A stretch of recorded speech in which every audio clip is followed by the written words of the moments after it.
In the spring of 1980, wrecking crews moved into a mansion in suburban Philadelphia. The building they were about to demolish was larger than the White House.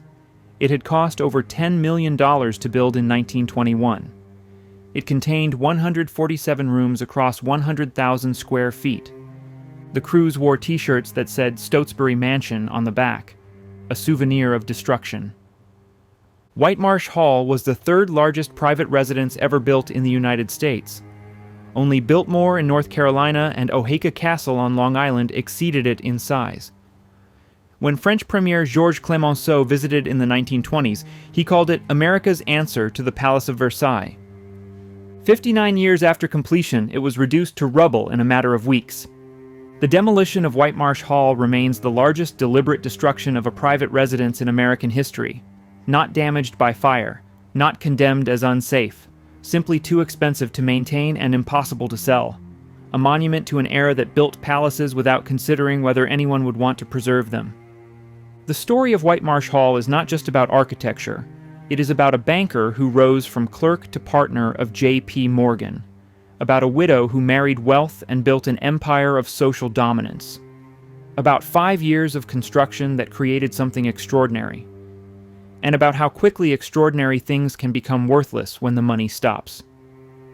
Today, 4 massive limestone columns stand in a suburban development called Stotsbury Estates. Townhouses surround them. Children play near foundations that once supported ballrooms. The columns are all that remain of a world that believed its wealth would last forever. If you enjoy my videos, please like and subscribe. I also appreciate it if you consider supporting the channel by becoming an exclusive ODM supporter. Now, this is the story of how that world was built, and why it could not survive. The janitor who became Morgan's richest man. Edward Townsend Stotsbury was born on February 26, 1849 in Philadelphia. His parents were middle-class Quakers. His father ran a sugar refining business. There was no family fortune, no inherited wealth, nothing that suggested Edward would one day be worth $100 million. He attended public schools and Friends Central School, graduating in 1865 at age 16. He enrolled in what would become Pierce College to study business. The education lasted months, not years. At 17, he needed to work. Stotsbury's first job was as a clerk in a wholesale grocery firm. The work was tedious. The pay was minimal. After a few months, he moved to his father's sugar refining company. The business had connections with Drexel and Company, one of Philadelphia's most prestigious banking houses. In 1866, at age 17, Edward Stotsbury became a clerk at Drexel and Company. His official title was clerk. His actual duties included janitorial work. He swept floors. He organized files. He arrived early and left late. He kept meticulous records of every penny he spent personally, a habit he would maintain his entire life.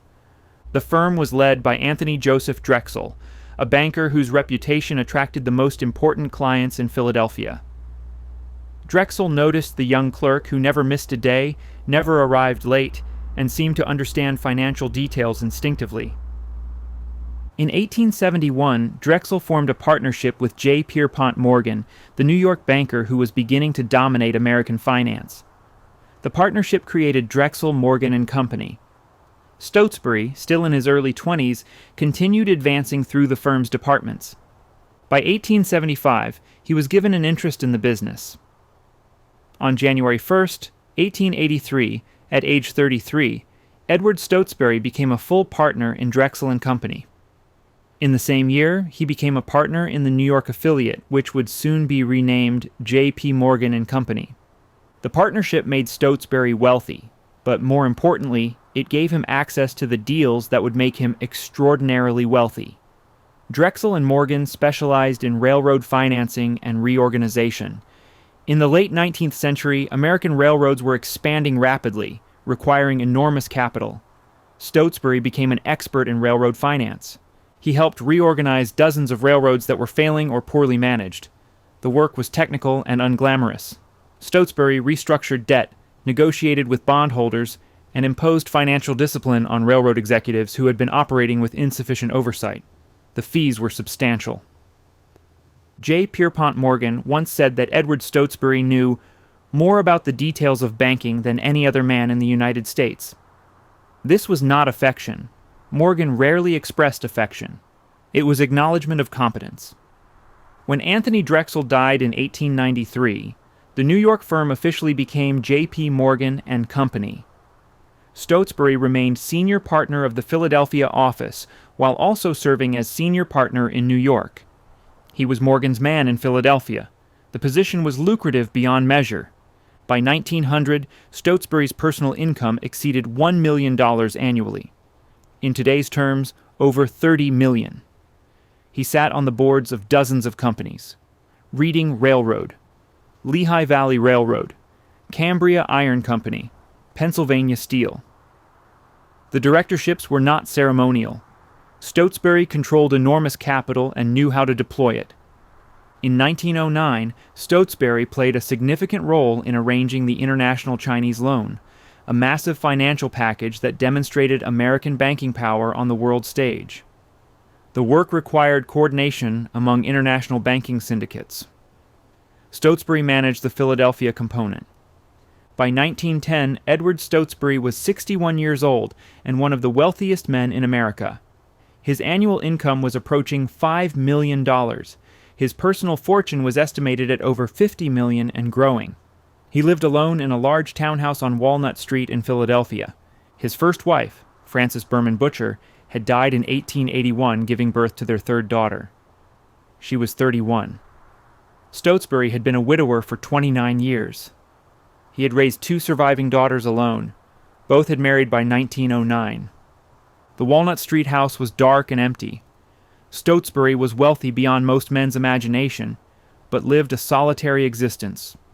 He attended dinners as an extra man, always eligible, never remarrying.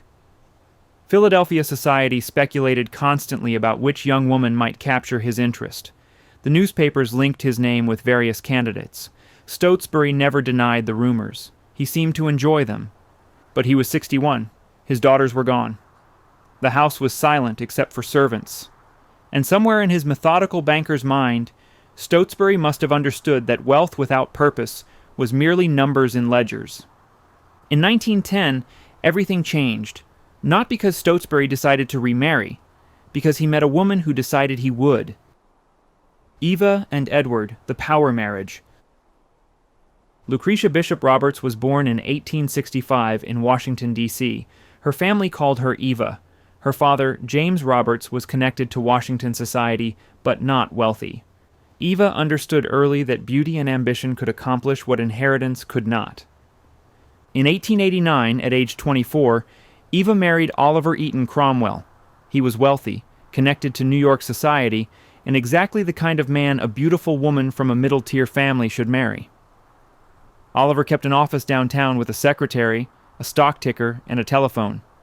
His occupation was managing the fortune his father had left him.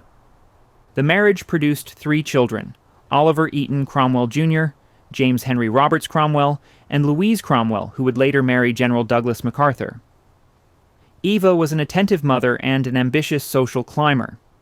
She studied how New York society operated. She learned the rules, and she waited for her opportunity. Oliver Cromwell did not have the financial genius of men like Edward Stotsbury. His investments were conservative and increasingly unsuccessful. By the early 1900s, the Cromwell fortune was shrinking. Eva watched this decline with growing concern. In 1909, Oliver Eaton Cromwell died. Eva was 44, a widow with 3 adult children, and a fortune that was considerably smaller than it had appeared. She was still beautiful, still ambitious, and now she was available. Friends suggested a trip to Europe might help with her grief. In early 1910, Eva and her daughter Louise boarded a ship for Europe. The trip was intended to distract her from loss. It accomplished something else entirely. Also on that ship was Edward Townsend Stotsbury, traveling for business. He was 61. She was 45. He was one of the richest men in America. She was a widow who understood exactly how society worked and what it would take to dominate it. The Atlantic crossing took days. Wealthy passengers on these voyages formed temporary societies. Dinners, conversations, the slow reveal of who people were and what they wanted. Ava Cromwell was skilled at these reveals. Edward Stotsbury, who had spent 29 years as Philadelphia's most eligible widower, found himself interested in remarrying. The courtship was not long. Stotsbury was a methodical man who made decisions based on data. Ava represented an opportunity. She understood society in ways he did not. She had connections in New York that Philadelphia money alone could not buy. And she wanted to build something neither of them could build alone. On January 18, 1912, Edward Townsend Stotsbury married Lucretia Bishop Eva Roberts Cromwell. He was 62. She was 46. The wedding was held at Stotsbury's Philadelphia townhouse, which he had spent the previous year renovating in anticipation of marriage. The guest list announced the marriage's significance. J. Pierpont Morgan attended. President William Howard Taft attended. The wedding was not a private family affair. It was a statement that Edward Stotsbury, who had been content with banking success, was now entering a different arena. Society. Eva became stepfather to her 3 adult children. James would later work at Drexel and Company. Louise would marry and divorce Douglas MacArthur before marrying actor Lionel Atwill. The family dynamics were complex but functional. Eva's children understood that their mother's remarriage secured their social position permanently. The townhouse renovation had been extensive. Stotsbury hired Joseph Duveen, the legendary art dealer and designer who worked for the Morgans, Vanderbilts, and Rockefellers. Duveen installed a Tiffany glass skylight above the grand staircase. He brought in marble for the entryway. He purchased Dolly Madison's fireplace from the White House and installed it in the residence. For Eva's son James, who was athletic, Stotsbury built a squash court on the 5th floor. The gesture was calculated. He was buying not just Eva, but her family's loyalty and integration into his life. In 1914, Eva decided the townhouse needed a ballroom for entertaining. Stotsbury hired Joseph Duveen again. Duveen imported an entire Georgian ballroom from a lord's manor in England. 500 craftsmen spent over a year reassembling it in Philadelphia. They installed crystal Louis XV chandeliers, a 14th century Italian marble fireplace, gold ceiling panels, marble Corinthian columns, an organ and orchestra area above the entrance doors. The press called it the largest and grandest townhouse on the entire East Coast. But Eva's ambitions extended beyond a Philadelphia townhouse. She wanted estates, multiple residences that would allow her to entertain in different seasons. Summer in Maine, winter in Florida, spring and fall in Philadelphia. The lifestyle of families like the Vanderbilts, who moved through the year following society's calendar. Stotsbury, who had spent decades accumulating wealth without spending it ostentatiously, now had a wife who understood that wealth's purpose was display, not vulgar display, strategic display, the kind that made other wealthy families acknowledge your position. In 1916, Eva convinced Edward to purchase land outside Philadelphia, 300 acres in Springfield Township, an area that was still rural but accessible. The location was perfect for what Eva envisioned, an estate that would rival anything the Vanderbilts or Astors had built. Stotsbury agreed. He was 67 years old and worth an estimated $75 million. Building a great house was something men of his position did, and if Eva wanted to manage the project, she had proven she could do it successfully. They hired Horace Trumbauer, Philadelphia's most prominent architect, and they began planning what would become the 3rd largest private residence in American history. The marriage between Edward and Eva Stotsbury was not romantic in the conventional sense. It was a partnership. He provided unlimited capital. She provided social expertise and ambition. Together, they would build something that neither could have built alone. Whitemarsh Hall would be their masterpiece. Horace Trumbauer and the design. Horace Trumbauer was 50 years old when the Stotsburys hired him in 1916. He was self-taught, having started as a draftsman and worked his way up through talent rather than formal architectural education. By the 1910s, Trumbauer was the architect of choice for Philadelphia's wealthiest families. His portfolio included dozens of estates. He had designed the original buildings for Duke University. He would later design the Philadelphia Museum of Art. His style was Beaux-Arts, favoring classical proportions and Georgian or Palladian details. Trumbauer understood that great houses required not just scale, but mathematical precision in their proportions. The Stotsburys gave Trumbauer a nearly unlimited budget and a clear directive: build something that would be recognized as one of America's greatest private residences. Ava wanted American Versailles. Edward wanted permanence. Trumbauer would give them both. The site was 300 acres in Springfield Township, north of Philadelphia proper. The land was gently rolling, with mature trees and good drainage. Trumbauer positioned the main house to take advantage of the topography, allowing for extensive formal gardens that would stretch from the mansion toward the property boundaries. The design Trumbauer produced was Georgian in style, with Palladian influences. The facade would be Indiana limestone, the same material used in many great American buildings. The mansion would rise 6 stories, though only 3 would be visible from the exterior. Trumbauer planned 3 underground floors to maintain the building's elegant proportions while providing necessary service spaces. The decision to build 3 floors underground was architectural sophistication that distinguished Whitemarsh from cruder displays of wealth. The visible facade would remain harmonious, with proper ratios between height and width.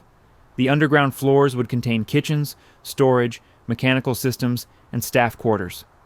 Function hidden beneath beauty. Construction began in 1916. The United States would enter World War I the following year, but the war did not stop construction at Whitemarsh. Stotsbury's wealth and connections ensured that materials and labor remained available. Over 2,500 workers were employed at various stages of construction. The foundation was massive, designed to support not just the building but the weight of marble floors, the organ that would rise 3 stories, and the structural loads that a house of this scale required. The limestone came from Indiana quarries, selected for color consistency and quality.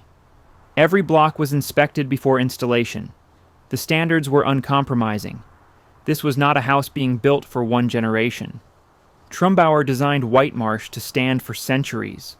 The structure's steel frame was engineered by specialists who typically worked on commercial buildings rather than residences. The complexity of a 6-story structure, with much of its weight underground, required engineering beyond typical domestic construction. As the limestone walls rose, the scale became apparent to anyone passing the construction site. This was not merely a large house. This was architecture on an institutional scale adapted for private use. The facade stretched over 400 feet at its widest point. The proportions were deliberately calculated to avoid overwhelming viewers, while still announcing the building's importance. Joseph Duveen, who had worked on the Philadelphia townhouse, was brought in to manage interior design and procurement. Duveen's expertise was sourcing the finest materials and antiques from Europe. For Whitemarsh, he scoured England, France, and Italy. Marble came from Italy, not ordinary marble. Carrara marble for fireplaces, sea green and white marble for floors and walls. The Italians who installed it were specialists brought to Pennsylvania specifically for this project. Furniture came from France, Georgian pieces from England, Persian rugs, crystal chandeliers. Duveen understood that a house of this scale could not be furnished with new pieces alone. Antiques provided the patina of age that suggested the Stotsburys were not merely rich but established. The ballroom required special attention. Trumbauer designed it to accommodate several hundred guests, with a 64-foot length that would allow for proper dancing and entertaining. The ceiling height was calculated to prevent the room from feeling cavernous, while allowing sound to carry properly during performances. Medieval tapestries were acquired for the ballroom walls. Twin fireplaces with Carrara marble mantelpieces were installed at opposite ends. Crystal chandeliers were custom-made to Trumbauer's specifications, sized to the room's proportions, rather than purchased from existing stock. The organ was a technical challenge. Pipe organs typically require dedicated spaces with specific acoustical properties. Trumbauer designed the organ to rise 3 stories, with pipes visible in the main living areas and mechanisms hidden in the floors above. The instrument could be heard throughout the mansion. Eva loved organ music and intended for it to play continuously during parties. Bathrooms numbered 28, though some sources suggest as many as 45 when servants' facilities are included. The discrepancy reflects the ambiguity of counting bathrooms in a structure this large. Were powder rooms counted separately? Servants' facilities? The exact number mattered less than the fact that Whitemarsh's plumbing system was engineered for dozens of simultaneous users. Bronze dolphin faucets were installed in the family bathrooms. 5-foot by 10-foot gilt mirrors were positioned throughout the house, particularly along staircases where they would multiply light and create an impression of even greater space. Marble statues and urns from Italy filled both interior spaces and the grounds. The kitchens were underground, along with food storage, wine cellars, and the mechanical systems that would heat and cool the mansion. A refrigeration plant was installed, industrial in scale, capable of preserving food for the large staff and frequent entertaining the Stotsburys planned. A movie theater was included, along with a gymnasium. These were amenities that went beyond even typical Gilded Age excess. The theater could screen films for family and guests. The gymnasium reflected Eva's interest in maintaining physical fitness, unusual for a woman of her generation and social class. The construction process took 5 years. Delays were minimal, a testament to Stotsbury's willingness to pay whatever was necessary to keep work progressing. Labor disputes did not affect Whitemarsh. Material shortages were solved with money. By 1920, the exterior was complete and interior work was finishing. Trumbauer's design had been executed almost exactly as planned. The limestone facade rose with perfect proportions. The underground floors provided all necessary service functions without compromising the building's visual elegance. The grounds were still being developed. Formal gardens would take years to mature. But the house itself was ready. 147 rooms across 100,000 square feet. 6 floors. A structure that had cost approximately $10 million when construction costs and furnishings were combined. In 1921, Edward and Eva Stotsbury moved into Whitemarsh Hall. He was 72 years old. She was 56. They had built something that would force American society to acknowledge them not just as wealthy, but as significant.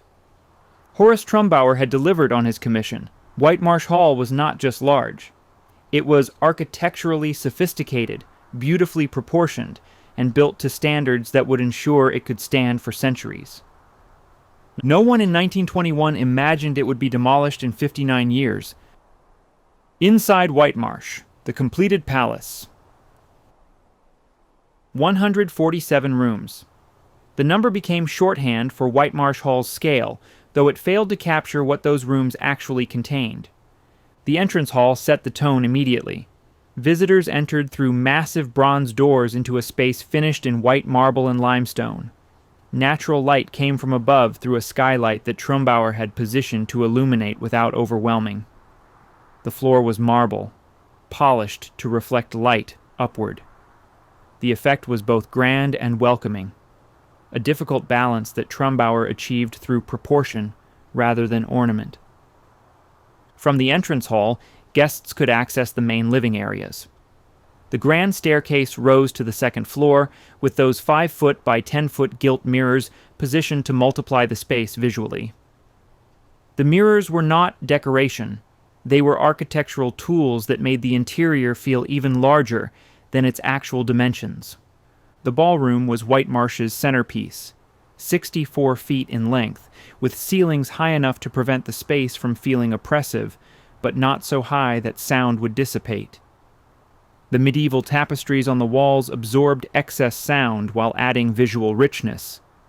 The twin Carrara marble fireplaces at opposite ends provided symmetry and, during winter months, actual warmth despite the room's size.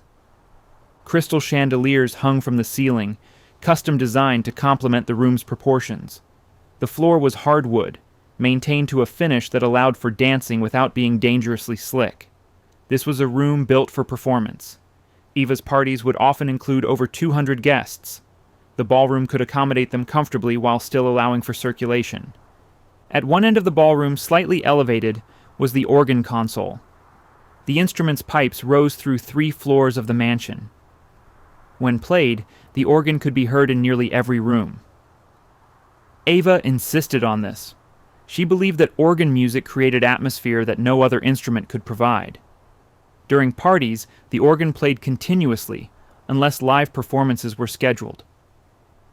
Adjacent to the ballroom was a smaller music room designed for intimate performances, chamber music, vocalists. The acoustics here were different, calibrated for smaller groups and quieter instruments. Eva entertained frequently, and not every event required the ballroom's scale. The dining room seated 40 guests formally, though smaller configurations were possible for family meals. The table was custom-made, designed to match the room's proportions. Chairs were upholstered in needlework that Eva had commissioned from European craftsmen. Paintings lined the walls, selected for their ability to withstand viewing during long dinners without becoming tiresome. The kitchen was underground, connected to the dining room by a service elevator and stairs that allowed staff to move between floors without being visible to guests. The kitchen was industrial in scale, with multiple ovens, preparation areas, and storage that could support dinners for dozens of guests on short notice. The wine cellar was also underground, secured behind locked doors with an alarm system. During Prohibition, which began in 1920, this security became essential. Stotsbury maintained his wine collection despite the law. The multiple locks and alarm were not paranoia. They were practical precautions against theft by staff or intrusion by authorities. The library was positioned on the first floor, with windows overlooking the gardens. The room was lined with built-in bookshelves, though Edward Stotsbury famously never read books. His intelligence was financial, not literary. The library existed because houses of this importance required libraries, regardless of whether the owners actually used them. Eva's sitting room was adjacent to her bedroom suite on the second floor. This was her private space for managing household affairs, corresponding with guests, and planning the social calendar that justified Whitemarsh's existence. The room was decorated in French style, with furniture Eva had selected personally during trips to Europe. Edward's bedroom suite was separate from Eva's, following upper-class conventions of the era. His rooms were simpler than hers, decorated in darker woods and heavier furniture that reflected masculine tastes of the period. He maintained a study adjacent to his bedroom, where he could work privately when not at his Philadelphia office. Guest bedrooms filled much of the second floor. Each was decorated individually, no two alike. The Stotsburys expected guests to stay for days or weeks, not overnight. The bedrooms needed to be comfortable for extended visits. Each had its own bathroom, though servants' rooms shared facilities. The third floor was primarily servants' quarters. More than 40 staff lived at Whitemarsh when the house was fully operational. Housemaids, kitchen staff, valets, ladies' maids, footmen. Each had a small bedroom, simply furnished. The servants' dining room was on this floor along with their sitting areas. The separation between family and staff was absolute in the house's design. The gymnasium was unexpected for a private residence of this era. Eva believed in physical fitness, unusual for a woman her age in the 1920s. The gymnasium included equipment for various exercises, and Eva used it regularly. This was not for display. This was functional space for personal use. The movie theater seated approximately 20 people. A projection room was built adjacent, with equipment that could screen the latest films. Movies were a new entertainment form in the 1920s, and having a private theater placed the Stotsburys at the forefront of technological adoption. The underground floors contained more than just service spaces. The refrigeration plant operated constantly, keeping food fresh and the house cool during summer months. This was before residential air conditioning was common. The refrigeration system was essentially industrial, adapted for domestic use. Storage rooms filled much of the underground space. Furniture not currently in use, linens, china and silver for parties, holiday decorations, equipment for the grounds. The Stotsburys accumulated possessions at a scale that required dedicated storage infrastructure. The elevators were essential given the mansion's 6 floors. 3 elevators served different parts of the house, allowing family, guests, and servants to move vertically without interacting. This separation was critical to maintaining the social structures that governed houses like Whitemarsh. Bathrooms throughout the mansion featured bronze dolphin faucets in family areas, simpler fixtures in servants' quarters. The plumbing system was engineered to support simultaneous use by dozens of people. Water pressure had to be maintained on all 6 floors, including the 3 underground levels. The basement also housed Stotsbury's art collection storage. He had been collecting English 18th century portraits for decades, beginning long before he married Eva. His collection was considered one of the top 3 in America, alongside those of Henry Clay Frick and Henry Edwards Huntington. Many of these paintings hung in Whitemarsh's public rooms, but additional pieces required climate-controlled storage. Throughout the house, gilt and plasterwork decorated ceilings and walls where appropriate. But Trumbauer had been restrained. The decoration enhanced rather than overwhelmed. This was sophisticated wealth, not nouveau riche excess. Every door in Whitemarsh was solid wood, custom-made for its location. Hardware was bronze throughout, not brass or cheaper metals. Window treatments were custom woven. Rugs were Persian, selected individually for each room. Nothing was standard. Nothing was purchased without consideration of how it would integrate into the whole. The result was a house that functioned as both residence and stage. The Stotsburys lived here, but they also performed here. The mansion's design accommodated both purposes seamlessly. When Whitemarsh was completed in 1921, it represented the pinnacle of Gilded Age residential architecture, larger than almost any private home in America, more sophisticated in its design than most, and built to standards that should have ensured survival for centuries. The house was ready. Now it needed to fulfill the purpose for which it was built, establishing the Stotsburys as unquestionably significant figures in American society. The grounds, an American Versailles. The mansion was extraordinary. The grounds surrounding it were what made Whitemarsh unforgettable. 400 acres. The Stotsburys had expanded from the original 300 purchased in 1916. The additional land gave them complete control over everything visible from the house, and created a buffer between their estate and the encroaching development that was slowly transforming rural Springfield Township. 70 gardeners worked the grounds full-time, not part-time laborers hired seasonally. 70 men employed year-round to maintain gardens, lawns, trees, and the infrastructure that kept everything functioning. The formal gardens were French in style, inspired directly by Versailles. Geometric patterns laid out with mathematical precision. Hedges trimmed to exact heights. Gravel paths that crunched underfoot, defining circulation routes through the planted areas. Fountains positioned at focal points where multiple paths intersected.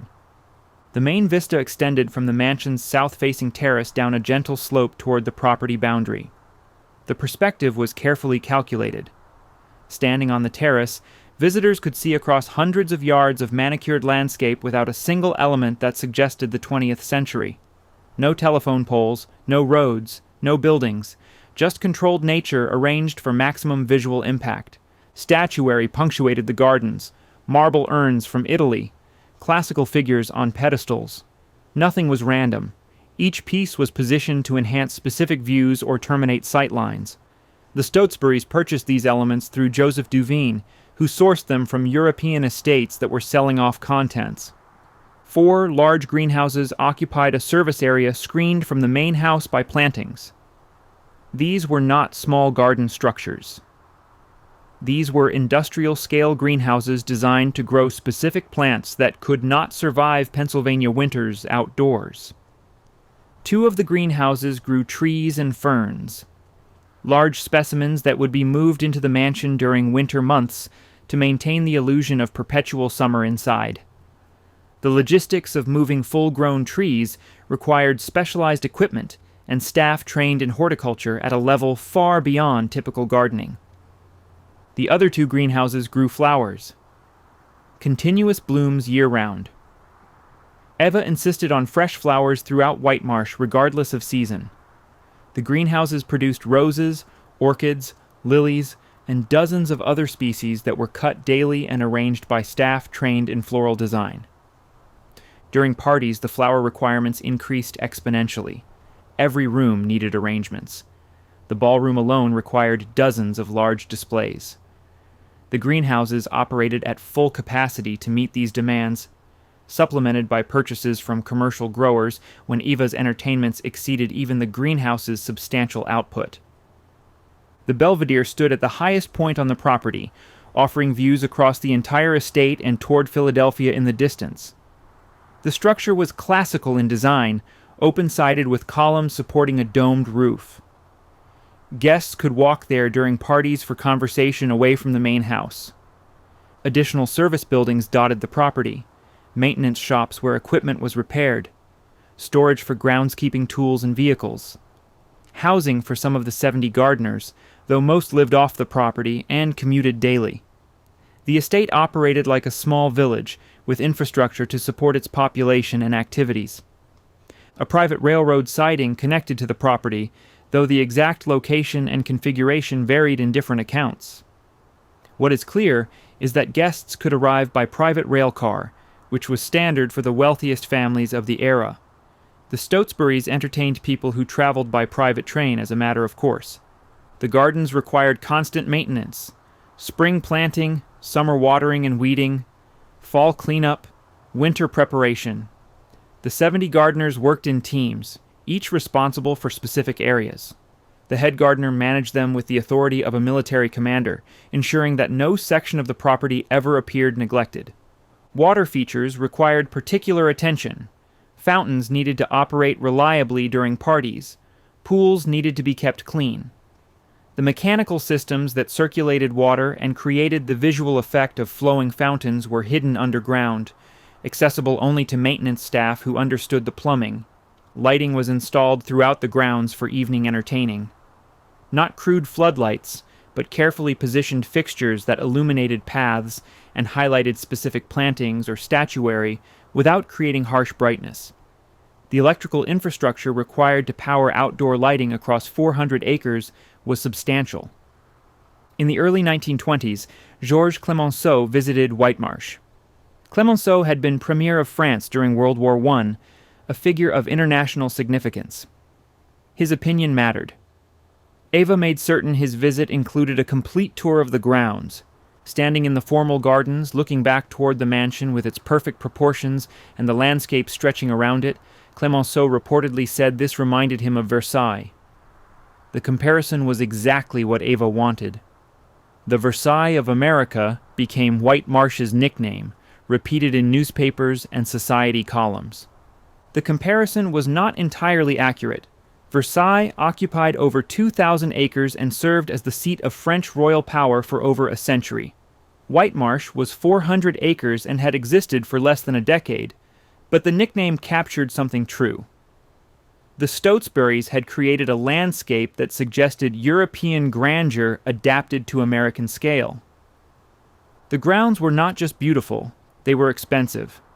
The 70 gardeners required salaries, housing, equipment, and supervision. The greenhouses consumed coal for heating and required constant attention.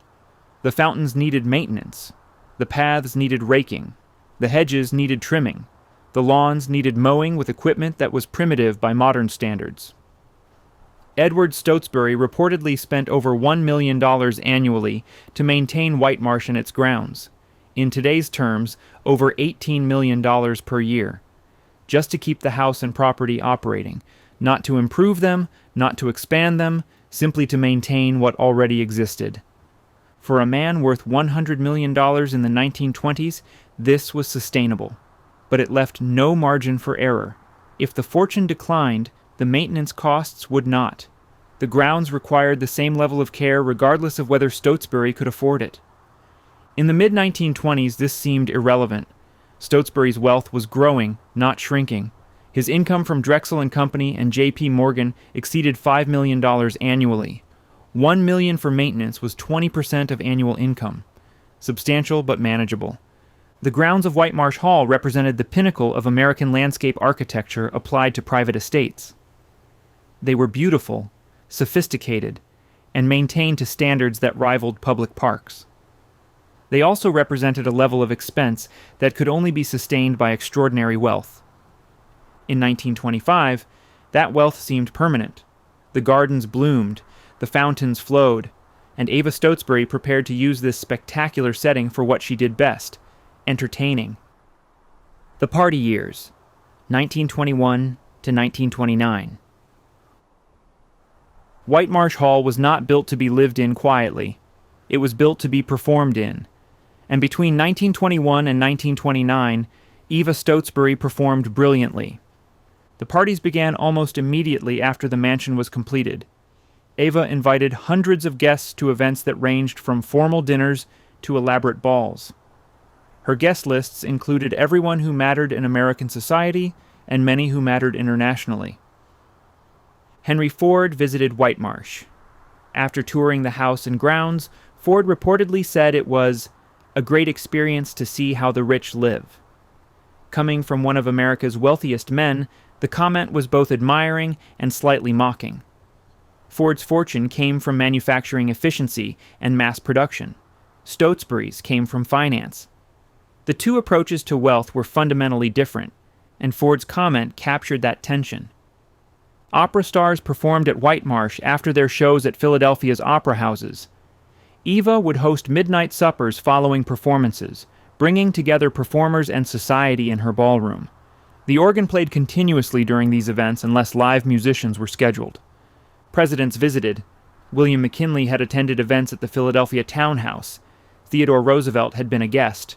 The connection between American political power and American financial power was intimate in this era, and the Stotsburys represented financial power at its apex. Eva's stepdaughter, Louise Cromwell, married General Douglas MacArthur on February 14, 1922. The wedding was a major social event, though the marriage would end in divorce 7 years later. MacArthur was already a prominent military figure, and his connection to the Stotsbury family through marriage elevated both his social standing and theirs. Eva's stepson, James H.R. Cromwell, worked at Drexel and Company after World War I service. On June 17, 1920, he married Delphine Dodge, the only daughter of Horace Dodge, co-founder of Dodge Motor Company. The marriage brought together two significant American fortunes. That marriage also ended in divorce in 1928. In 1935, James Cromwell would marry Doris Duke, who was called the richest girl in the world, following her inheritance of the Duke tobacco fortune. The Cromwell children's marriages were strategic, connecting the Stotsbury family to automotive, tobacco, and military power in addition to their banking connections. The household staff during these years numbered over 40 people living at Whitemarsh: housemaids who maintained the rooms, kitchen staff who prepared meals for family and guests, footmen who served at table, valets and ladies' maids who attended to personal needs, a butler who managed the household hierarchy. But the staff did not stay at Whitemarsh year-round. The Stotsburys moved seasonally, and most staff traveled with them. Spring and fall at Whitemarsh. Winter at El Mirasol in Palm Beach, Florida. Summer at Wingwood House in Bar Harbor, Maine. El Mirasol was designed by Addison Misner and completed in 1919. The 37-room estate cost over $1 million and featured a 40-car garage, an auditorium, and a private zoo. The house ran from ocean to lake in Palm Beach, with a tea house and dock for Stotsbury's yacht, the Nadeva.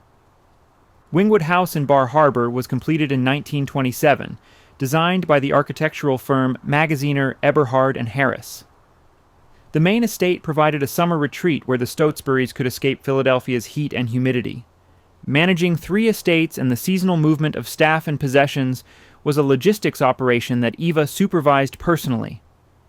Furniture would be covered at whichever estate they were leaving. Trunks would be packed. Staff would travel ahead to prepare the next residence. The Stotsburys would arrive to find everything ready for occupation. This lifestyle required not just wealth but organizational ability. Eva excelled at both the social performance and the behind-the-scenes management that made the performance possible. She maintained detailed guest lists. She planned menus weeks in advance. She coordinated with florists, musicians, and caterers to ensure that every event met her standards. The parties at Whitemarsh during the 1920s were legendary. Eva would invite 200 or more guests to balls in the 64-foot ballroom. The crystal chandeliers would blaze with light. The organ would play. Medieval tapestries absorbed sound while adding visual grandeur. Twin fires crackled in the Carrara marble fireplaces. Eva wore her jewelry collection to these events. Significant pieces acquired through decades of wealth. The jewels were not just valuable, they were statements of position. Other women noticed what Eva wore and adjusted their own acquisitions accordingly. Competition in society was often conducted through jewelry, clothing, and the quality of one's entertainments. Edward Stotsbury occasionally performed at these parties. He had been a drummer boy during the Civil War as a teenager, and he remained a skilled percussionist. Guests would encourage him to play, and the elderly banker would demonstrate that his hands retained their precision, even in his 70s. The parties were not just social, they were strategic. Eva used Whitemarsh to cement relationships that benefited Edward's business interests. A dinner invitation to Whitemarsh was valuable currency. People granted that invitation felt obligated to reciprocate through business favors, introductions, or support when needed. But beneath the glamour, maintaining this lifestyle consumed resources at an astonishing rate. The annual cost of operating Whitemarsh alone exceeded $1 million. El Mirasol and Wingwood added hundreds of thousands more. The combined maintenance of 3 estates, plus the Philadelphia townhouse, meant Stotsbury needed to generate over $2 million annually just to sustain his existing lifestyle. Between 1921 and 1929, this was possible. Stotsbury's income from his partnerships at Drexel and J.P. Morgan exceeded $5 million annually. The expenses were substantial, but the income was greater.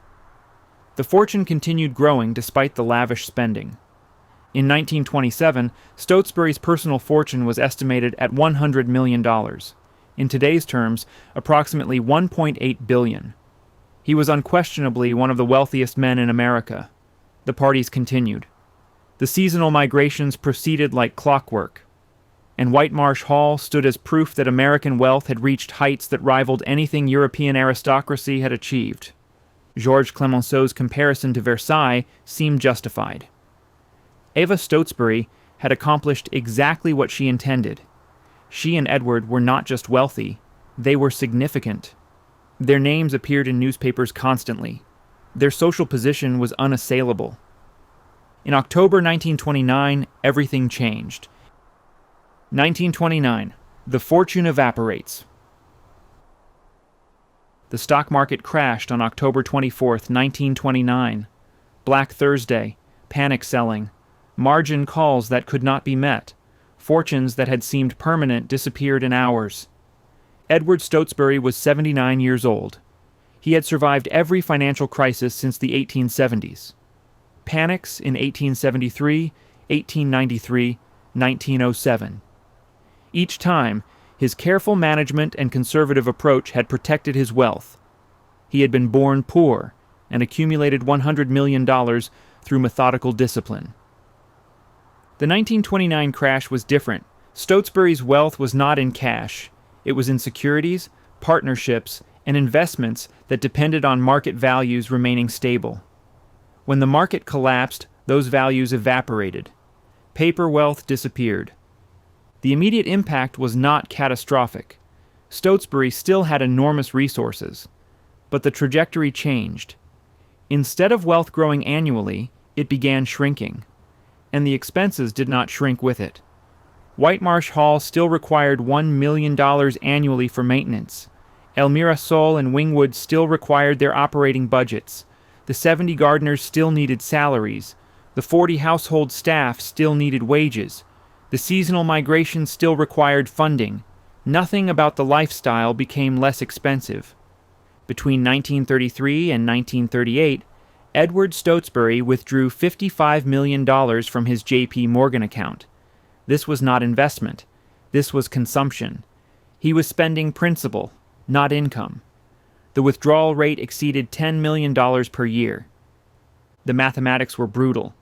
A fortune of $100 million, diminished by market crashes and then consumed at $10 million per year, would be exhausted in a decade. Stotsbury was racing toward insolvency, and he seemed unable to stop. Why did he not reduce expenses? The question has an uncomfortable answer. Reducing expenses meant admitting defeat. It meant closing estates, dismissing staff, ending the lifestyle that defined who the Stotsburys had become. Edward had spent decades building wealth. Eva had spent a decade building their social position. Neither could accept that it was ending. There were also practical considerations. How do you sell a house like Whitemarsh Hall during the Depression? Who could afford to buy it? Who would want to maintain it?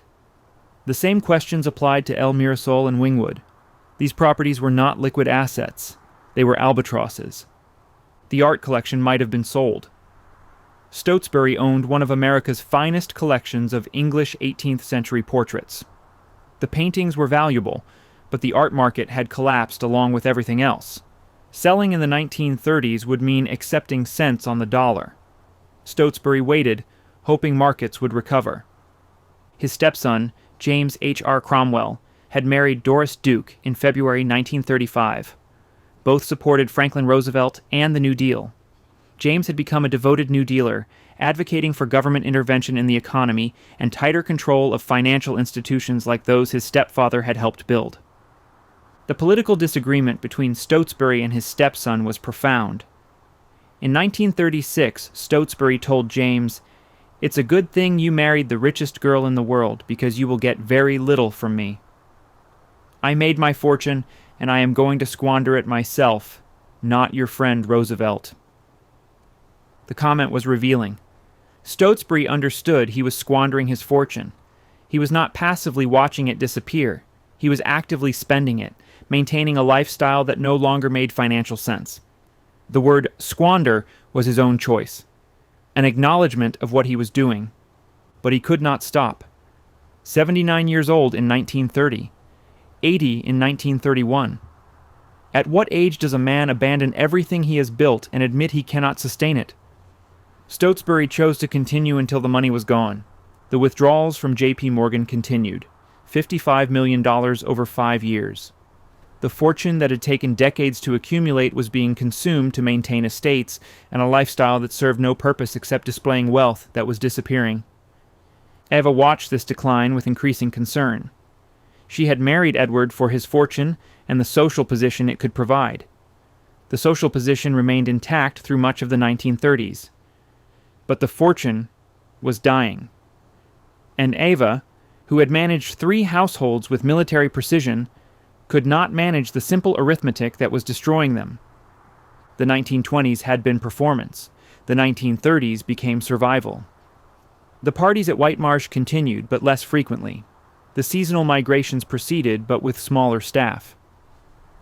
The gardens were maintained, but perhaps not quite to the same standard. Small compromises that acknowledged what neither Edward nor Eva could say directly. The money was running out.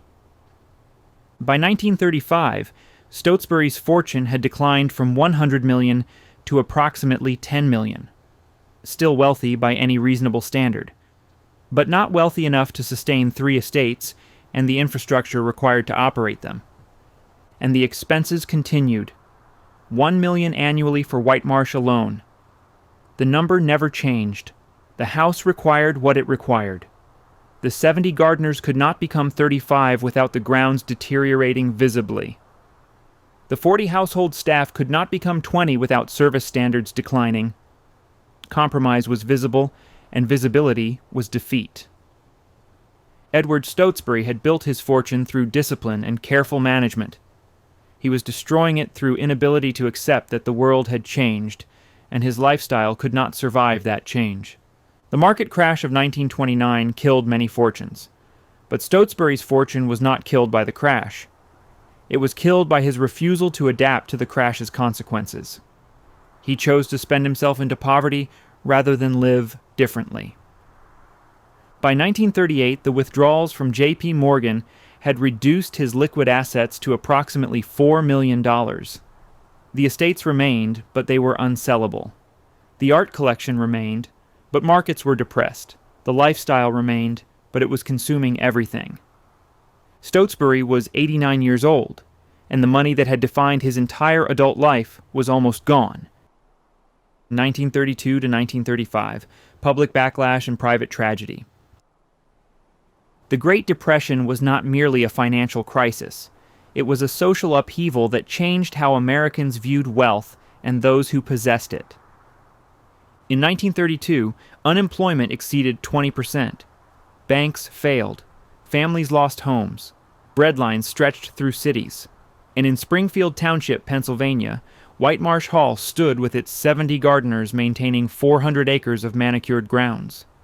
The contrast was obscene. Deliberately visible obscenity. Public criticism of the Stotsburys intensified through the early 1930s. Newspapers that had fawned over Eva's parties now questioned whether such displays were appropriate when millions were starving. Radio commentators were less restrained.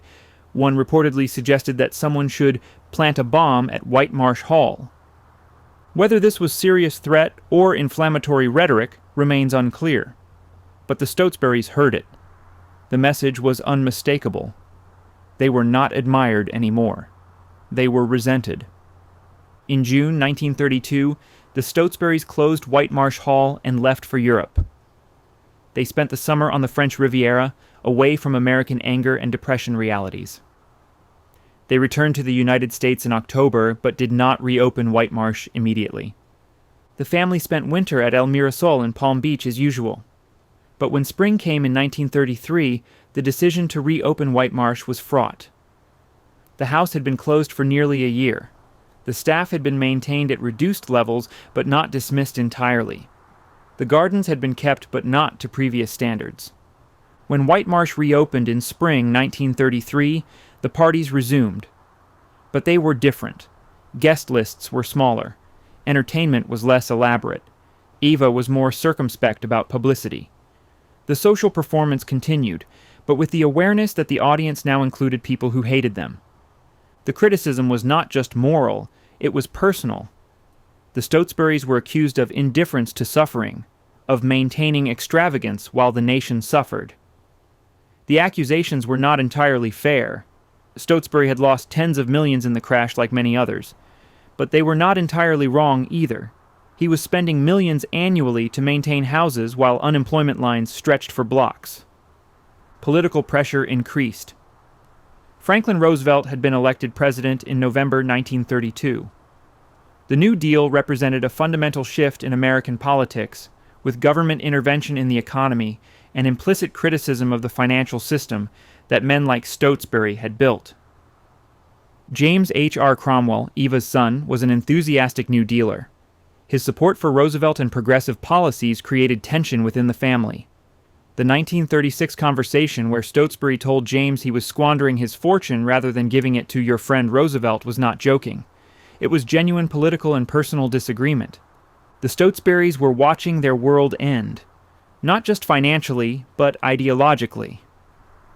The system that had allowed Edward to rise from clerk to partner, accumulating $100 million, was being criticized as fundamentally unjust. The lifestyle that Eva had perfected was being condemned as morally reprehensible. They could not defend themselves effectively. Any public statement would be dissected and used against them. Silence seemed safer. They continued their lives more quietly, hoping the anger would fade. It did not fade. It intensified.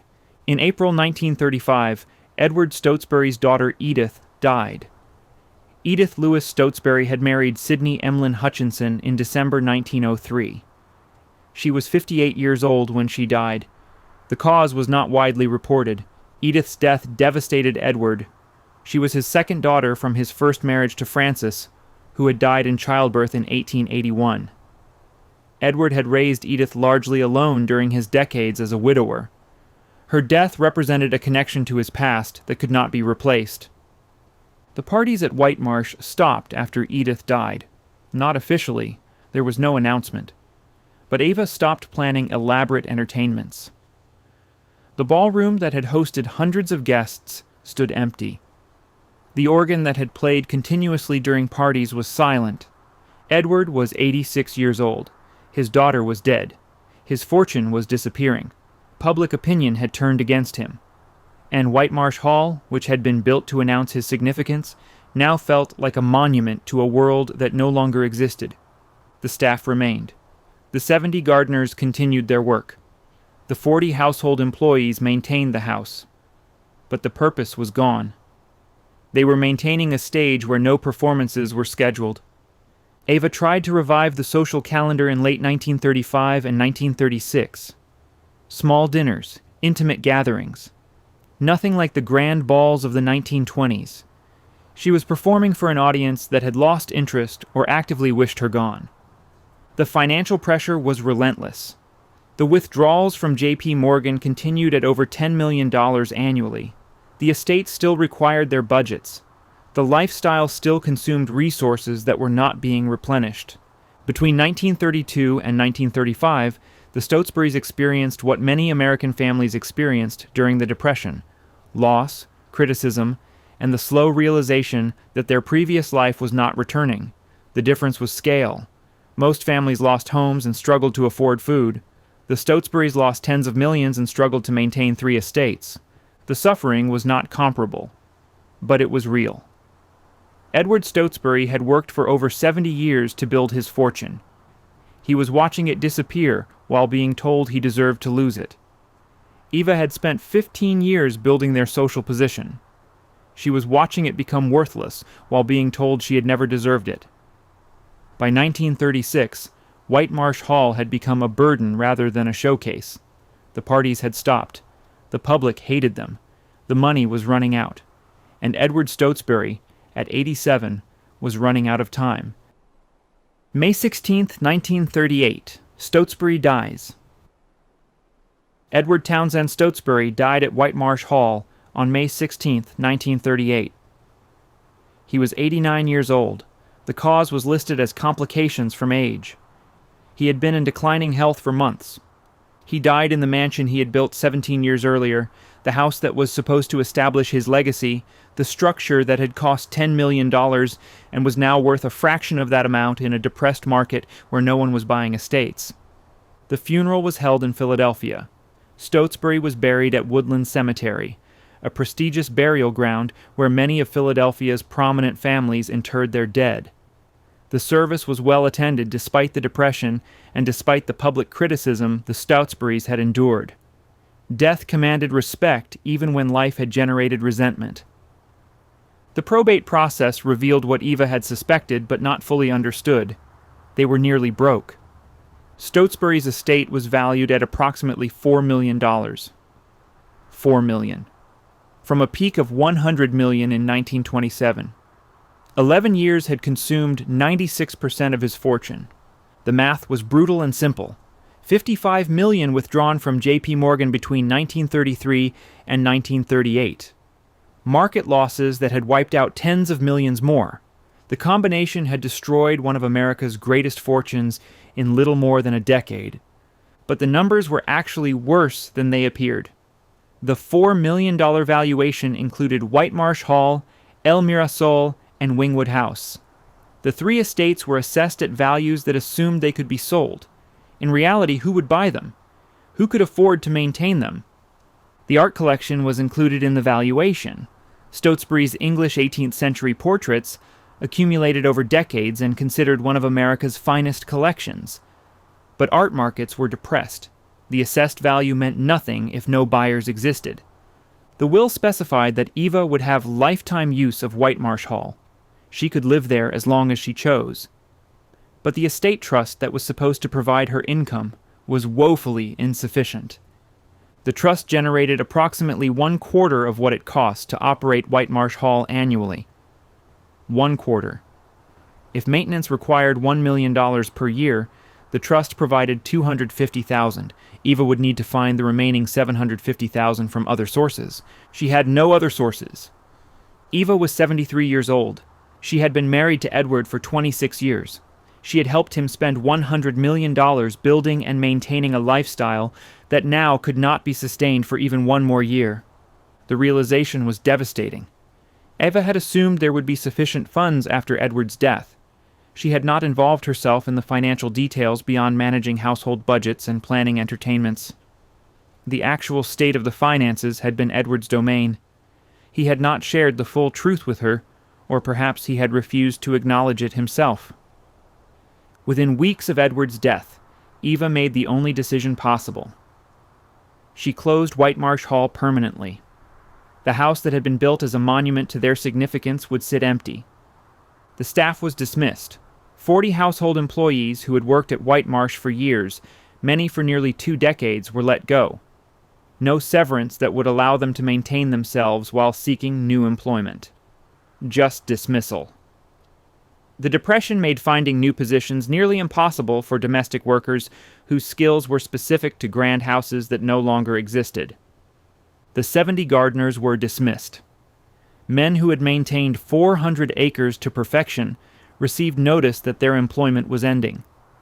The gardens they had cultivated would be left to grow wild.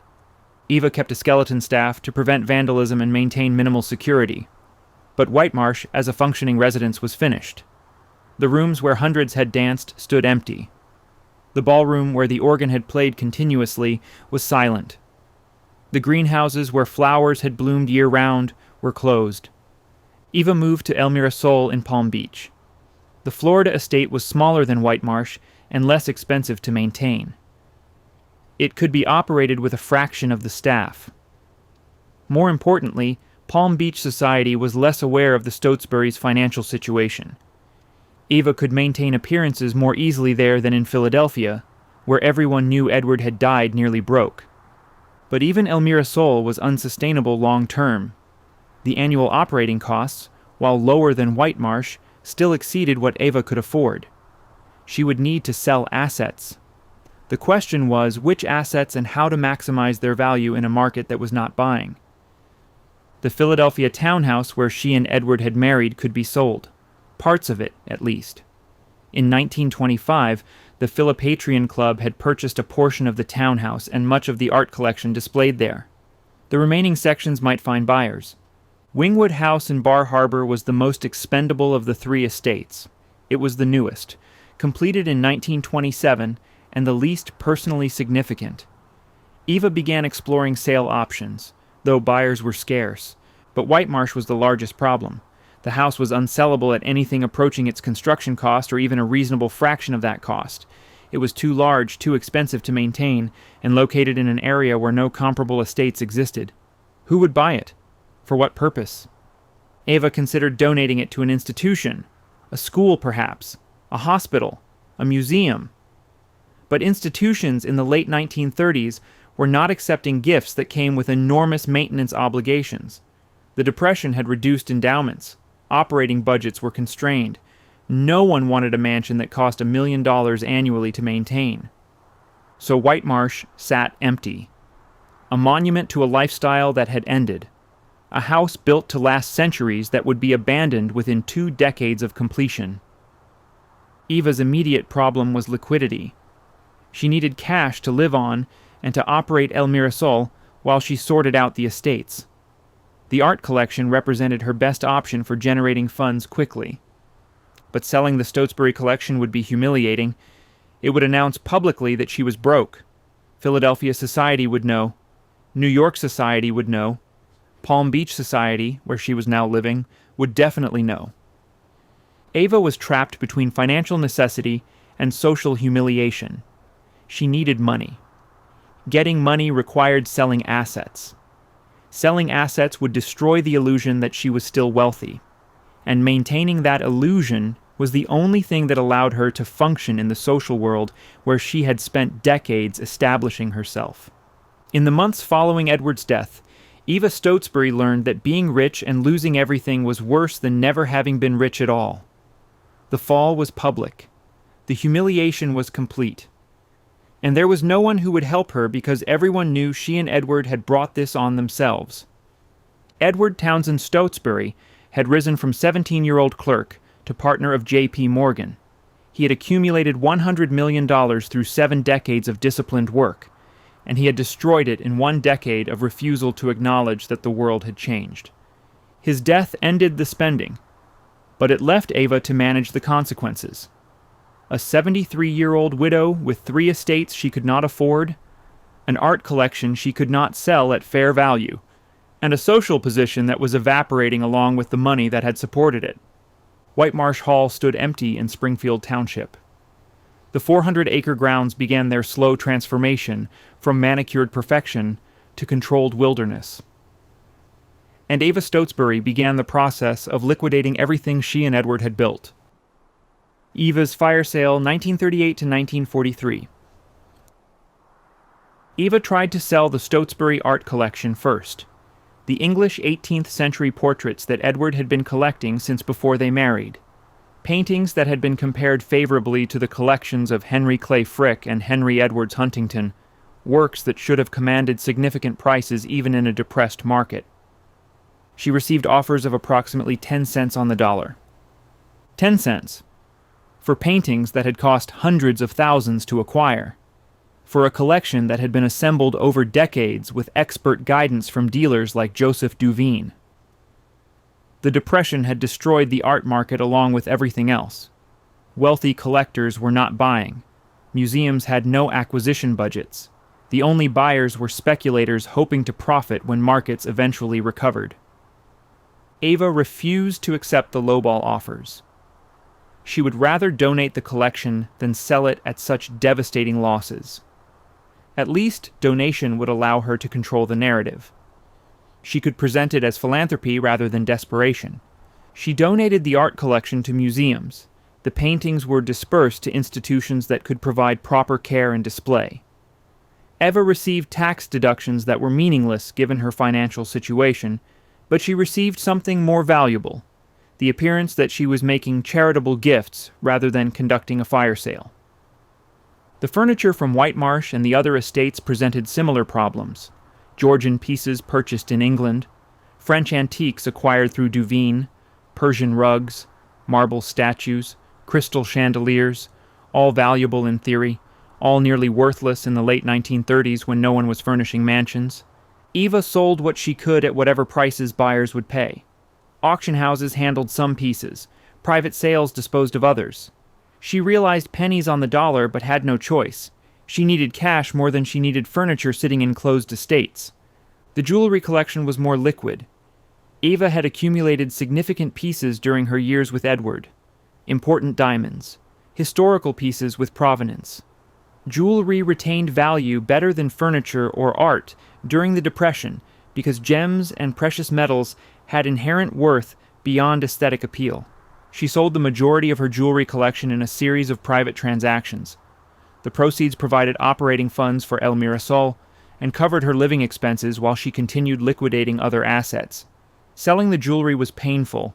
Each piece represented specific events or gifts, but it was necessary.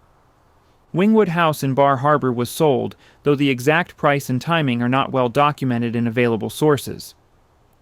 The main estate had been the most recent acquisition and the least personally significant.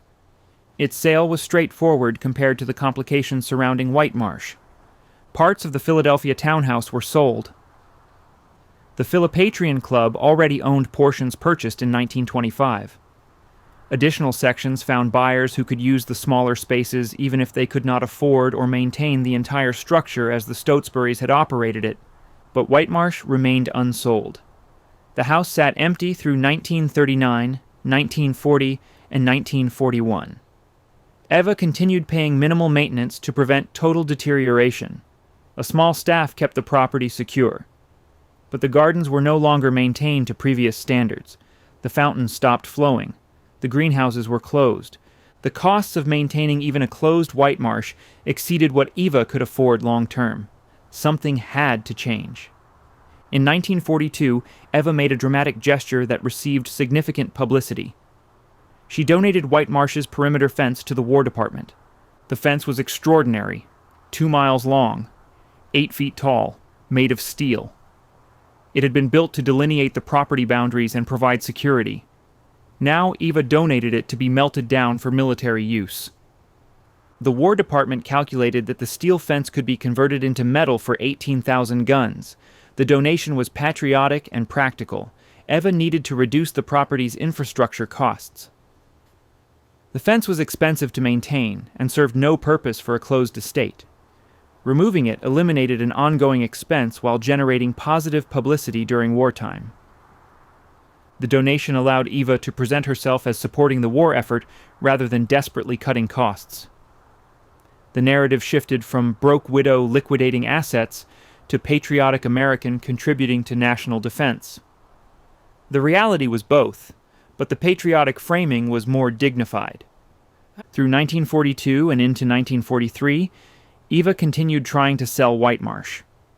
She had listed the property with agents. She had contacted potential institutional buyers. She had explored every option. The answer was always the same. No one wanted it.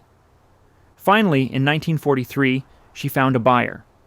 The Pennsylvania Salt Manufacturing Company, known as Pensalt, purchased Whitemarsh Hall for $167,000.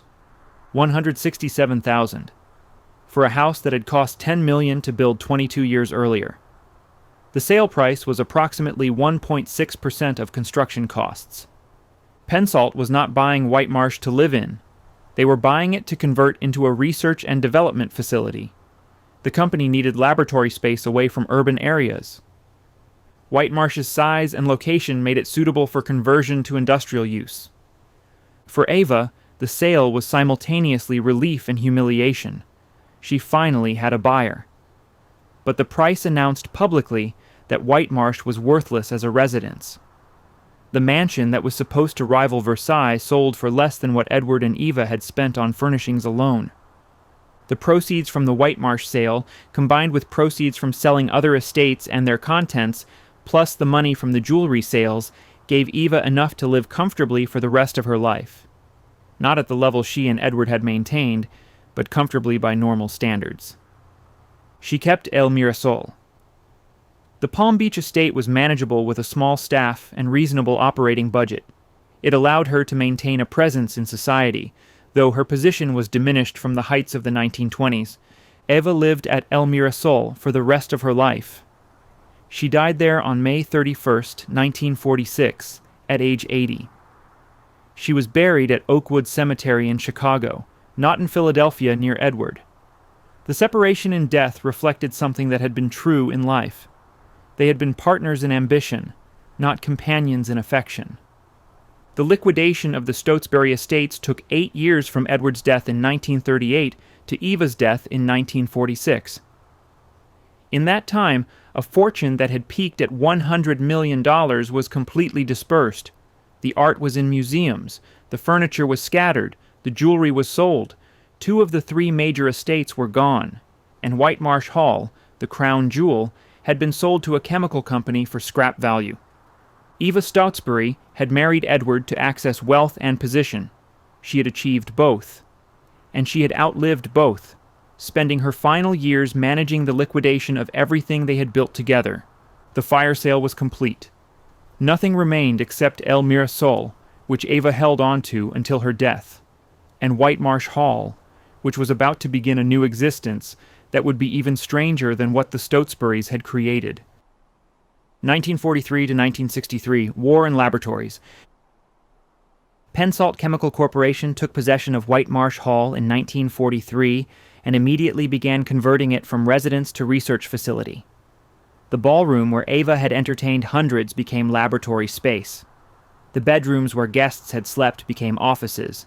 The dining room where 40 had dined formally became a cafeteria for researchers. But before Pensalt's conversion work was complete, Whitemarsh served an unexpected purpose that would connect it briefly to world history. During World War II, there was genuine fear that German U-boats or warships might bombard Manhattan. New York City housed some of America's most important cultural institutions, including the Metropolitan Museum of Art. The Met's collection was irreplaceable. If destroyed, centuries of art history would be lost. The Met needed a secure location to store their most valuable pieces away from potential attack. Whitemarsh Hall, recently purchased and sitting largely empty while Pensalt planned its conversion, was available.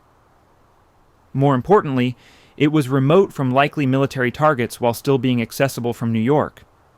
The Met moved significant portions of their collection to Whitemarsh for storage during the war years. Paintings, sculpture, furniture, decorative arts. The mansion that had been built to display Edward Stotsbury's private art collection now protected America's public art treasures. The irony was profound. Whitemarsh had been built as a monument to private wealth and exclusivity. During its finest moment of service to the nation, It functioned as a warehouse protecting public property from fascist destruction. The mansion's purpose had inverted completely. The Met's tenure at Whitemarsh was temporary. When the war ended and the threat of attack on Manhattan disappeared, the art was returned to New York. Whitemarsh reverted to Pensalt's control for the industrial conversion that had been interrupted by wartime emergency. Pensalt's transformation of Whitemarsh into laboratories was extensive but practical. The company needed research space for developing chemical processes and products. The mansion's large rooms could accommodate equipment. The underground floors provided secure storage for materials. The property's isolation was advantageous for work that might involve hazardous substances. The ballroom's medieval tapestries were removed. The crystal chandeliers were taken down. The Carrara marble fireplaces remained, but were made functional for heating rather than display. The organ that had risen 3 stories was dismantled. The building was systematically stripped of residential features and rebuilt for industrial use. The grounds were no longer maintained as formal gardens. Pensalt needed parking for employees and outdoor storage for equipment. The French-style gardens that 70 gardeners had maintained were allowed to naturalize. Some plantings survived. Most died or were removed. The fountains stopped flowing permanently. The Belvedere remained but was no longer maintained. Pensalt operated their research facility at Whitemarsh for 20 years. The company's scientists worked in spaces where the Stotsburys had entertained. They developed chemical processes in rooms where Eva had displayed jewelry. The building functioned efficiently for its new purpose, proving that Horace Trumbauer's design was sound even when used for purposes he had never imagined. But in 1963, Pensalt built a new research center in King of Prussia, Pennsylvania. The new facility was modern, purpose-built for laboratory work, and more convenient for the company's operations. The Whitemarsh facility was outdated by comparison. Pensalt moved out of Whitemarsh and sold the property to a real estate investment group. The sale price is not well documented, but it was presumably modest given the building's age and the limited market for former mansions converted to laboratories. The investment group purchased Whitemarsh with the intention of selling it to someone who could use it productively. They explored various options. Could it be a school? A hospital? A corporate headquarters? An institutional use that would justify the building's size and provide income to cover maintenance? No viable buyer emerged. Schools did not need buildings this large. Hospitals required purpose-built facilities with modern systems. Corporations were moving to suburban office parks, not converted mansions. Every potential use was examined and rejected as impractical or too expensive. The property sat empty after Pensalt vacated. The investment group paid minimal maintenance while searching for buyers, but minimal maintenance on a structure the size of Whitemarsh was insufficient.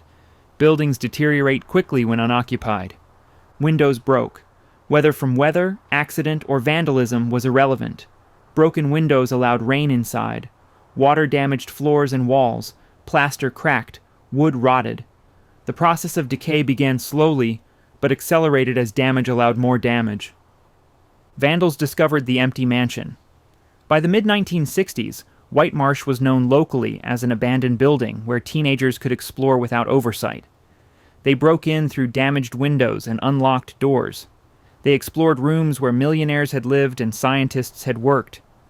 The vandalism was not immediately destructive. Early visitors were curious explorers more than deliberate destroyers. But each visitor caused some damage.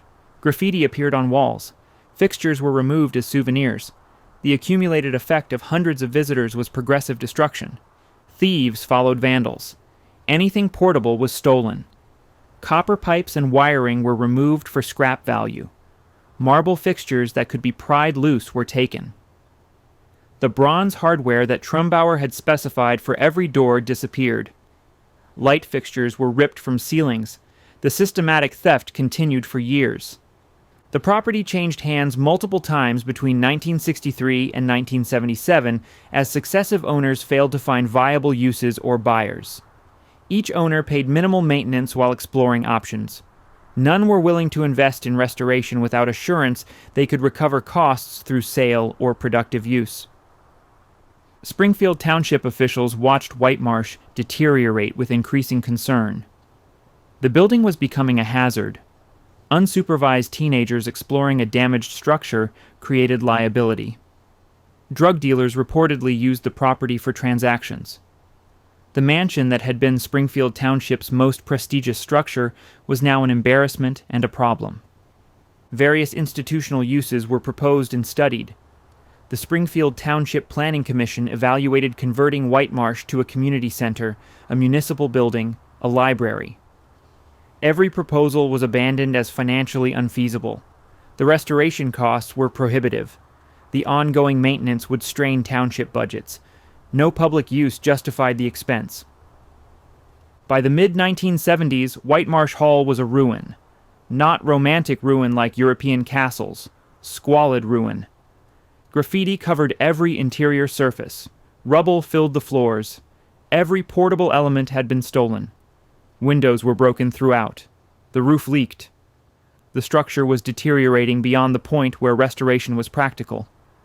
The building that had been designed to stand for centuries was failing after 50 years. Not because Trumbauer's engineering was faulty, because no one valued it enough to maintain it. Because the world that had created Whitemarsh no longer existed, and the people who inherited that world had no use for its monuments.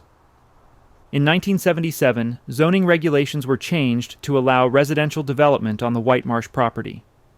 The change made demolition profitable. If the land could be subdivided and sold for townhouses, there was finally a viable economic use for the property. Demolition became inevitable. The question was no longer whether Whitemarsh Hall would be destroyed, but when. 1977 to 1980, demolition. In 1978, developer J. Gross purchased the ruined Whitemarsh Hall property. Gross did not buy it to restore. He bought it to demolish and replace with housing that people would actually purchase and maintain. The Springfield Township Planning Commission had approved zoning changes that allowed construction of 163 townhouses and single-family dwellings on the Whitemarsh grounds. The math was straightforward. Land value for residential development exceeded any possible value of preserving a vandalized mansion that no one wanted. Preservationists attempted to stop the demolition. The Springfield Township Historical Society, which would be founded in 1985, partly in response to Whitemarsh's destruction, did not yet exist to lead organized opposition. Other groups tried to generate public pressure to save the building. Their arguments were rational. Whitemarsh Hall was historically significant. It represented important American architecture. Horace Trumbauer's design deserved preservation. The mansion had housed the Met's collection during World War II. It was part of national history, not just local history. But rational arguments failed against economic reality. Who would pay for restoration? Estimates suggested millions of dollars would be required to repair damage from 15 years of vandalism and neglect. Who would maintain it after restoration? The annual operating costs had bankrupted the Stotsburys. No institution or individual was offering to take on that burden. The preservationists could not answer these questions. They wanted Whitemarsh saved, but had no plan for how to save it or what to do with it afterward. Emotional appeals to preserve architectural heritage meant nothing when no one would commit money or infrastructure to accomplish preservation. J. Gross and Springfield Township proceeded with demolition plans. Disputes about the form of development, particularly proposals for high-rise apartment buildings that neighbors opposed, delayed execution for several years. But the decision to demolish was final. In the spring of 1980, wrecking crews arrived at Whitemarsh Hall. They wore T-shirts that said Stotsbury Mansion on the back. Someone had decided to commemorate the destruction with souvenir apparel. The irony was not subtle. The demolition process was methodical. The building was too large to simply knock down with wrecking balls. It had to be dismantled carefully to avoid damage to portions that would remain and to control debris. The limestone facade came down in sections. The blocks that had been cut to precise specifications and assembled with invisible joints in 1916 were broken apart and hauled away as rubble. Some blocks were saved by collectors who wanted pieces of Whitemarsh, but most were crushed for fill. The interior was stripped before structural demolition. Anything remaining that had value was removed and sold. The marble that had not already been stolen was extracted carefully for reuse. The solid wood doors that had not been taken by thieves were removed. Even damaged plaster and woodwork was evaluated for salvage value. The underground floors were filled in. The 3 levels that Trumbauer had designed to maintain proper proportions while providing service space were buried under rubble and dirt. The refrigeration plant, the kitchens, the wine cellars, the mechanical systems, all were entombed. The steel frame that had been over-engineered to support the building for centuries was cut apart with torches. The metal was sold for scrap. The foundations were broken up and removed where they interfered with new construction. Where they did not interfere, they were simply buried. The organ that had risen 3 stories and filled the mansion with music during Eva's parties had been removed years earlier when Pensalt converted the building. Its ultimate fate is not documented in available sources. The ballroom where hundreds had danced was demolished and hauled away as tons of broken marble and splintered wood. The demolition took weeks. Crews worked through spring and into summer. Piece by piece, Whitemarsh Hall disappeared. The limestone, the marble, the plasterwork, the hardwood floors, the crystal chandelier mounting points, the doorways that Trumbauer had positioned for perfect proportions, all reduced to rubble. Local residents who had opposed demolition watched it proceed with mixture of anger and resignation. Newspaper articles documented the process. Photographers captured the progressive destruction.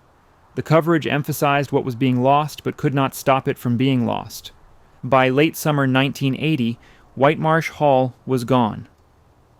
59 years after completion, the 3rd largest private residence in American history had been deliberately destroyed. Not damaged by disaster, not ruined by war, demolished because it was economically worthless. 4 elements were left standing deliberately. The 4 massive Ionic columns that had supported the front portico. 50 feet tall, Indiana limestone. They were too large to remove economically and too impressive to destroy without reason. J. Gross decided to incorporate them into the new development as ruins. Instant history for a suburban housing complex. The belvedere at the rear of where the mansion had stood was also preserved. The structure was separate from the main building and in better condition than the house itself. It could be maintained without enormous expense and provided the development with an architectural focal point. Some of the garden walls survived. Limestone walls that had defined spaces in the formal gardens. They were structurally sound and visually attractive. The development incorporated them as design elements that suggested the property's history without requiring restoration or maintenance. A small stone gatehouse remained intact near the entrance to what had been the estate. The building was solid, functional, and could be adapted for use by the development's management, or sold as a small residence. Everything else was gone. The 147 rooms, the 64-foot ballroom, the 3-story organ, the 28 bathrooms with bronze dolphin faucets, the movie theater, the gymnasium, the refrigeration plant, the underground levels, the French formal gardens, the fountains, the greenhouses, the infrastructure for 70 gardeners and 40 household staff. Construction of Stotsbury estates began immediately on the cleared land. Townhouses and single-family homes rose where the mansion had stood. Modern suburban housing for middle-class families. The irony was complete. Land that Edward Stotsbury purchased to build a monument to wealth now housed developments named after him that he would have considered unworthy of notice. The 4 Ionic columns stood in the middle of the development, surrounded by lawns and townhouses. Visitors who did not know the history might wonder what they were. Decorative follies, architectural pretension. The columns looked absurd without context, fragments of a destroyed temple in a suburban housing development. But to those who knew Whitemarsh's history, the columns were something else. They were evidence. Proof that something extraordinary had existed here. The last remaining elements of the 3rd largest private residence America ever built. Whitemarsh Hall had lasted from 1921 to 1980. 59 years. Biltmore, built in the 1890s, still stands today as a museum. Oheka Castle, built in the 19-teens, was restored and operates as a hotel and event venue. Other great Gilded Age estates have been preserved by institutions, governments, or private owners who valued them enough to pay for their survival. Whitemarsh Hall was demolished because no one valued it sufficiently. The mansion that Edward and Eva Stotsbury built to announce their significance became evidence of something they could not have imagined. That significance is temporary, that fortunes disappear, and that buildings designed to last forever can be destroyed in a summer when no one considers them worth saving. The largest deliberate demolition of a private residence in American history happened in 1980. Most Americans did not notice. Whitemarsh Hall had been closed since 1938. It had been a chemical laboratory for 20 years. It had been a ruin for another 15. By the time wrecking crews arrived, few people remembered what it had been. Edward Townsend Stotsbury had risen from 17-year-old clerk sweeping floors at Drexel & Company to senior partner alongside J.P. Morgan. He accumulated $100 million through 7 decades of disciplined work. He built Whitemarsh Hall to announce that his success was permanent. The mansion was designed to stand for centuries. It stood for 59 years. Eva Stotsbury married Edward to access wealth and position. She achieved both. She spent 10 years building their social empire and another decade watching it collapse. She died at El Mirasol in Palm Beach, the only estate she managed to keep. She was buried in Chicago, far from Edward and far from Whitemarsh. The mansion they built together cost $10 million. It was sold in 1943 for $167,000. It was demolished in 1980 because no one would pay to preserve it. 4 limestone columns remain today in Stotsbury Estates, a development of townhouses and single-family homes built on land where the mansion stood. The columns are 50 feet tall and absurdly out of scale with their surroundings. They look like stage props that survived after the theater burned down. The belvedere remains. Garden walls remain. A small gatehouse remains. These fragments suggest that something significant existed here, but they cannot communicate what that something was. You cannot understand Whitemarsh Hall from 4 columns and a belvedere. The mansion is documented extensively in photographs, architectural drawings, and written accounts. We know what it looked like. We know how it functioned. We know what it cost and what it represented. But documentation is not preservation. No one can walk through Whitemarsh's ballroom today. No one can stand in the entrance hall and understand the scale. No one can experience what the Stotsburys created. The Springfield Township Historical Society was founded in 1985, partly in response to Whitemarsh's destruction and the township's failure to preserve other historic structures. The society collects documentation and advocates for preservation of remaining historic buildings. Their existence is an acknowledgement that letting Whitemarsh be destroyed was a mistake. But acknowledgement does not restore what was lost. Whitemarsh Hall's destruction raises uncomfortable questions about preservation and value. Should the mansion have been saved? If so, by whom and for what purpose? Who would have paid the millions required for restoration? Who would have covered annual operating costs that bankrupted one of America's wealthiest men? These questions have no satisfying answers. Whitemarsh was historically significant and architecturally important. It was also ruinously expensive to maintain and served no practical purpose in a world that had moved beyond Gilded Age excess. Both things were true. The contradiction could not be resolved, so the building was demolished.